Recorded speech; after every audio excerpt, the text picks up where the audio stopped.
Hi everybody! Today I'm answering a question about pricing. Pricing your work as a designer, a creative, freelance, or part-time. Part-time, I mean full-time. If you're new to my world, I'm Lauren. I'm a working design director. Also, you could call me freelance designer, illustrator, brand strategist, artist. It's complicated. I'm just a lady creating things since I first watched Bob Ross. You know who Bob Ross is, right?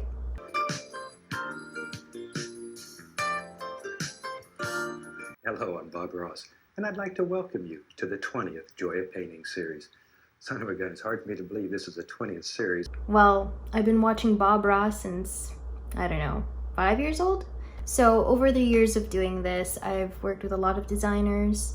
I have my own design team, and I get pissed when designers don't get paid well, or they just don't get paid what they deserve. I make videos like this to advocate for designers like myself and a lot of good people that I know who should get paid accordingly and know how to do it the right way.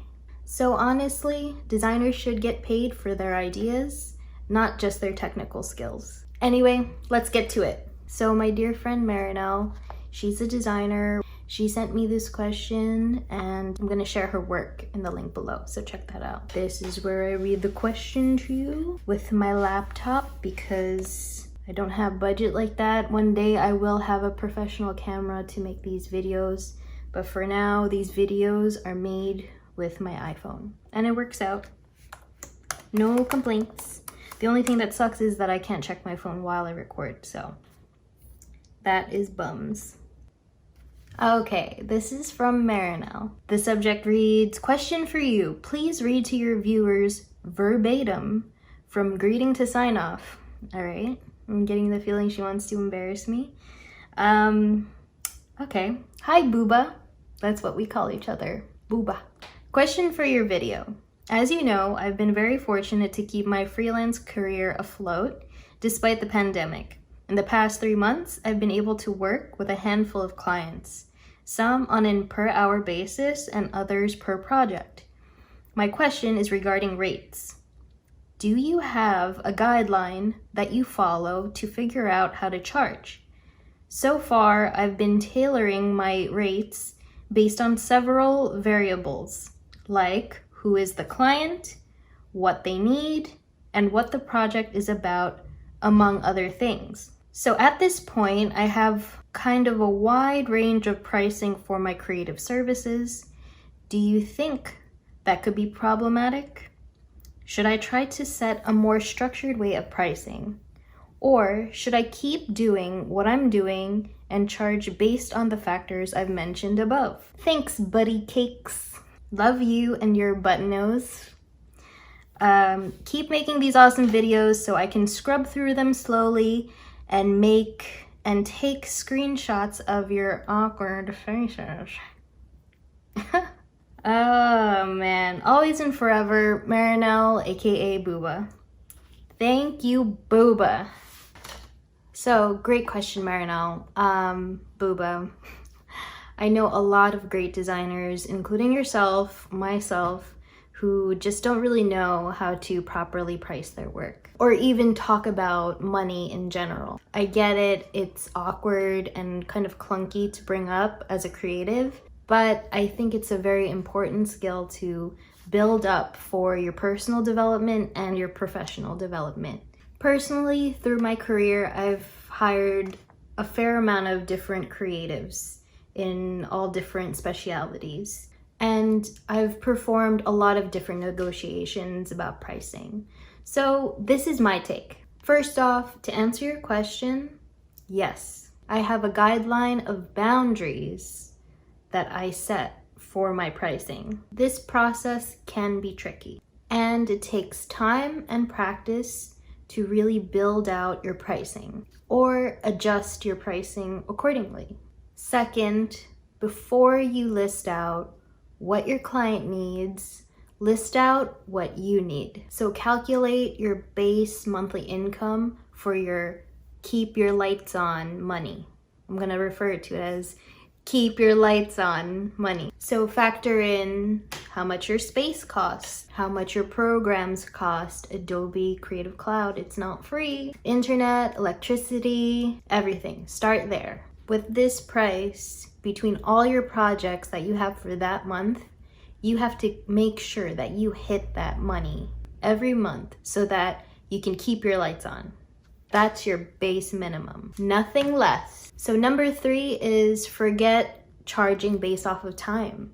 I used to do that for years. Now you're gonna charge based off of your value. So the question is, how much value is generated by the work you do? The key here though is to back up your results with good work. Factor in your experience. And let's just say, for this example's sake, that you're being hired to do graphic design. Are you experienced in marketing, user experience? Are these experiences outside of the realm of being just a regular graphic designer? That ups your value. You know how to market, you know user experience, you know photography. List out all the things that you know and you've learned outside of graphic design. So if you know marketing and UX, those ideas behind the graphic design that you're gonna perform is so valuable. Those are things that you've collected to add onto your value. And that is how you charge accordingly. And the more you know, and the more that you apply to the project, this means it will achieve higher returns for your client. So both of you are winning. I know maybe some of you might say, but Lauren, what if I'm working for a mom and pop shop who really doesn't have a big budget?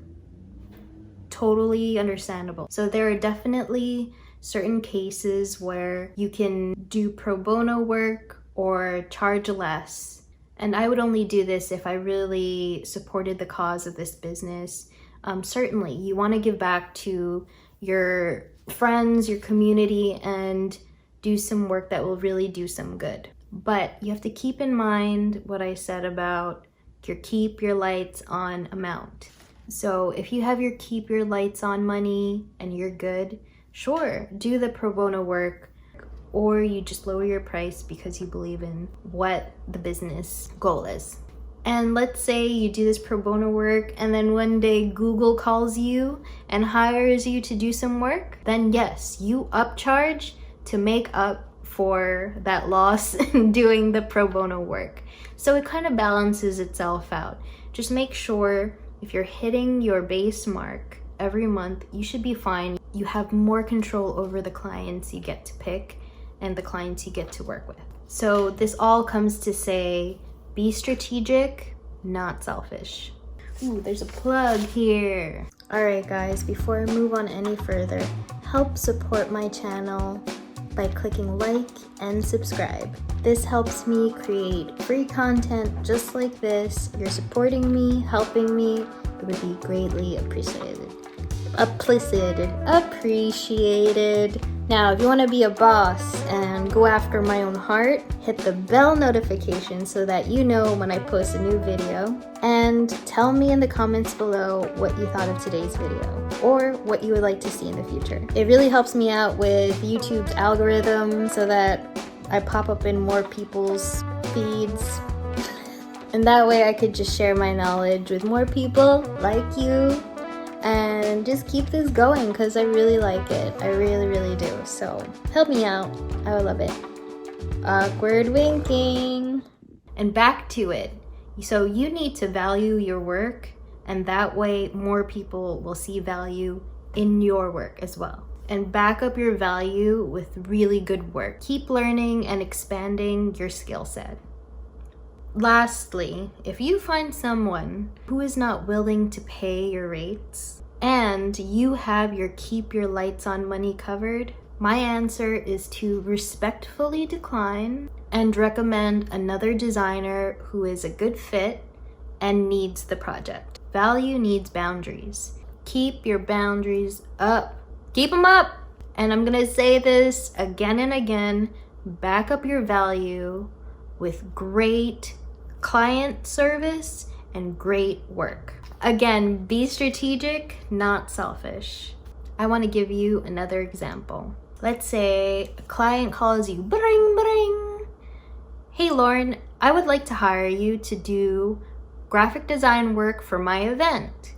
This includes invitations, emails, social media, signage on site, ticket designs, swag. Wow, amazing. So this client hires you to do a whole event collateral. That's amazing. That's a lot of different work, a lot of different fun items to create. You're doing some printed work, you're doing some digital work, maybe you're doing some product design. Sounds awesome, right? And you really want to do it. Now, how do you price this out? So back in the day, if this is my first time working with a client, I probably would do an hourly rate. But again, I've had that experience where after a project I was like, wow, I spent so many hours on this freelance project, charging by the hour, and by the time the project was over, yeah, cool, I had, some really good portfolio pieces, but the check that I got at the end did not equal out. Even though I delivered tangible designs, I delivered a lot of quality advice, a lot of quality user experience, marketing tactics, a lot of thought process that went into the designs for certain reasons. And I just feel like, yeah, I totally undercut myself. So instead of doing pricing by the hour, you do it by value. So for the event's sake, how much profit will your client generate from the event alone?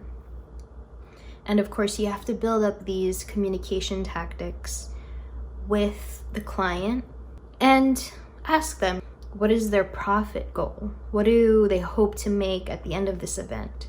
Let's say it's a huge event and they want to earn $50,000. If you consider how much promotion you're doing the look and feel of the event, you're creating excitement for the event, you're generating a lot of information, I think that the value of your work or our work as creatives and designers is, let's say, 10%. Discuss how much value you're bringing to the project and how 10% of that profit seems completely reasonable. Honestly, that seems so reasonable to me. So try it out, but you let me know. What do you think about that? And be strategic, not selfish. I think with examples like this, everybody is winning. So since this video, I'm very happy to report that Marinelle has upped her prices. Yay! I'm proud of you. Get it, Marinelle. Get it. Marinelle has been doing design for years. She is not a beginner. She's not a noob. She's so experienced. She's creative director. Proud of you. So my message to you all is, don't lessen your value. You are worth a respectable wage for your work. So check below in the description. I left some really good resources that have helped me along the way and passing them forward to you. If you have any more tips, share them in the comments below. Get your money. That's all I gotta say. Get that money. Okay, you've been recording this whole time? This is what happens. This is what's gonna loosen me up a little bit. So show me how. All right, I see it. Oops. Oh, whoa. Rewind. Now you're gonna whoop. But